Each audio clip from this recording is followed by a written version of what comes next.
Would you ever just like to fall asleep at the wheel or text and drive without not having to worry about getting in a wreck? Yeah. Don't we all? Hi, my name is Elizabeth Ashley, and this is my presentation over self-driving cars. Self-driving cars have been a new thing in the past couple of years. Many car companies such as Tesla, Google, Mercedes, and BMW have been producing cars that have self-driving capabilities.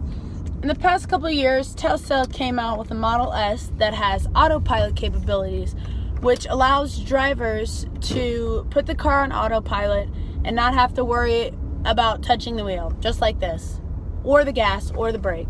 Wow. The technology behind these cars is very sophisticated. Things like LiDARs and radars and sonars, all that stuff is just way too sophisticated for me, but I'll let you know what they mean in the first place. Let me park my car. So LiDARs are laser illuminating detection and radar.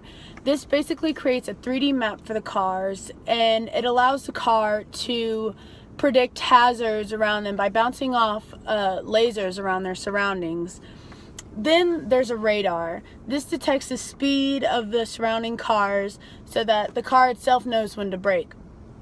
Then there's the very detailed mapping systems involved in it, and that is just a lot.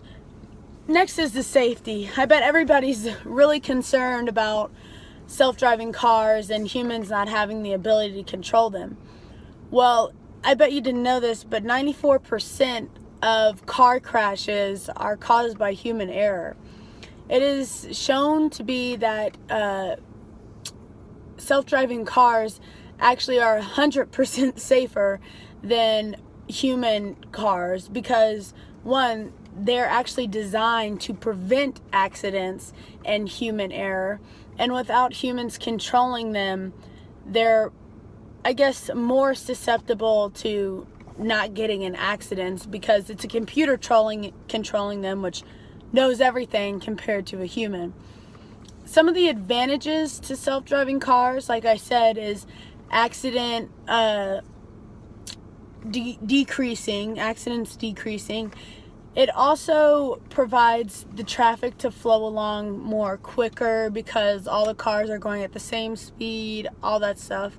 It also provides people who are maybe disabled, elderly, or just don't have the money to go out and drive. It provides them a service that they don't even have to worry about.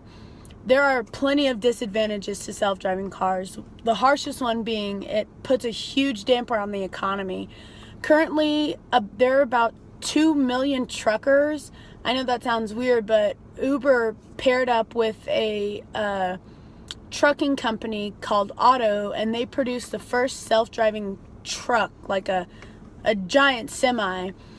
If they started a fleet of those and started mass producing them, there'd be about 800,000 people who would lose their jobs. Not even to mention all the self-service people like taxi drivers, bus drivers, all that stuff. There would be a huge job loss margin, and it would just be terrible for our economy. It also produces a bunch of safety hazards, as I already explained. These just being with the surrounding people. I mean, who wouldn't be worried if there was a car right next to you going 75 with nobody in the driver's seat? The driver's passed out sleeping, maybe watching a movie. I mean, that is always scary. And about the safety hazards, there was the Tesla, the Model S. That has probably been the most successful car that has been built, as well as the Google car. The Google car actually has been on the streets in California. It has tabbed about 100,000 miles. It has been in about 16 accidents, but none of them have been their fault. All of them have been other people running into them or getting teed by them or something like that. So self-driving cars are actually really, really safe. I bet a lot of y'all out there have gotten in accidents that maybe were your fault and probably weren't your fault. Someone ran into you, someone ran a red light. With these self-driving cars, they could detect that before humans can. They know what to do in situations like how to crash themselves so they don't hurt someone or their driver. With self-driving cars, I really hope people know that they are safe. They really are safe. And I think that it's a great investment maybe to get a self-driving car. Even the Tesla, they are kind of on the expensive side. But if you're ever looking for a car that drives itself so you don't have to worry about anything, pick a Tesla. Okay, so a bit broad overview for this thing. I talked about the technology behind it, the safety hazards, and the advantages and disadvantages of self-driving cars. I hope that everyone liked this presentation, and thank you.